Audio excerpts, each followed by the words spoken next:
Պարոն Մամիջյան, շատ կարճ հատուկ անդրադառնամ ձեր ասածներին։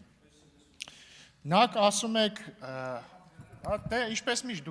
դուք միշտ գնում եք, չէ՞։ Բայց ոչինչ, ես կխոսեմ ձեր հոգու հետ կխոսեմ ես։ Ուրեմն նախ պարոն Մամիջյանը ասում է, եթե դուք Լեռնային Ղարաբաղում նոր իշխանությանը, որը մի քանի օր էր իշխանությանը մեղադրում եք Լեռնային Ղարաբաղի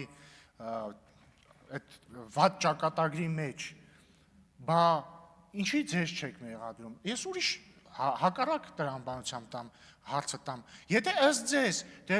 Լեռնային Ղարաբաղի նոր իշխանությունները ինչ անեին, նոր էին իշխանության եղել, հետևաբար իրանք պատասխանատու չեն։ Բա ինչ եք մեզ մեղադրում, ձեր 30 տարի կառավարելուց հետո մենք 1.5 տարի ենք իշխանության։ Ինչ եք մեզ մեղադրում 44-օրյա պատերազմի հետ կապված որևէ բանի հետ։ Երկրորդը, եկեք կողմնորոշվենք, էլի, Ադրբեջանի արտգործ նախարարների ասածները Հայաստանի ներքաղաքական դաշտում օգտագործելը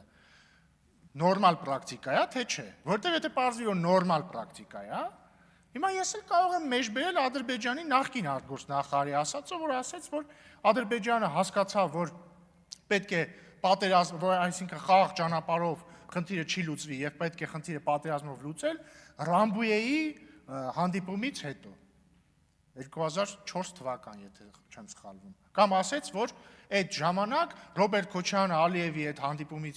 հանդիպման ընթացքում ասել է կներեք, ես պիտի զուգարան գնամ եւ փախելա, բայց ես աննորմալ չեմ դա բերեմ մեր ներքաղաքական դաշտում որպես փաստարկ օգտագործեմ, որտեղ ես չգիտեմ ինքը ճիշտ է ասում թե սուտ է ասում, որտեղ այլ երկրի ներկայացուցիչ է, որը այսքան տարի թշնամության մեջ է մեր այդտեղը, ես ինչ բռնեմ իրանց ասածները բերեմ ստեղ որպես փաստարկ ներկայացնեմ։ Եվ նույնիսկ եթե ճիշտ է կապ չունի, ես ոնց կարող եմ ինչ Ադրբեջանի, որևէ պաշտոնյայի ասած օգտագործեմ իմ համակարգացու է, նույնիսկ եթե այդ համակարգացին ոչ բարով Ռոբերտ Քոչարյանն է կամ Սերժ Սարգսյանն է։ Այ քեզ բան։ Հաջորդը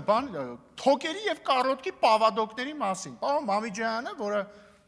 նոր դուրս եկավ դահլիճից, ենթադրաբար արդեն իր կաբինետ է հասնում, զուտ աշխարհագրորեն, որ ասես մտածում եմ, իր կաբինետ պետք է հասնելուց լինի, հուսով եմ արդեն ռադիոն կմիացնի եւ կլսի։ Ասում է, բա ո՞նց ենք ստեպ ստորագրել։ Իսկ ինչի եք ստեպ ստորագրել։ Կարող է, որովհետեւ չկարողացաք ասոցիացիան համաձայնագիր ստորագրել Եվրամիության հետ, որովհետեւ Սերժ Սարգսյանին մի օր, ասենք 2013 թվականի սեպտեմբերին, կանչեցին, ասին, չէ, դու դա չես ստորագրելու, ինքն էլ ասեց, լավ։ Թարգմանաբար եմ լավ ասում, էլի, այլ լեզվով ասես։ Կարող է դա պատճառը։ Նես որ ես խորհուրդ եմ տալիս ընդհանրապես ելույթ ունենալուց առաջ մի փոքր մտածել, շնորհակալություն։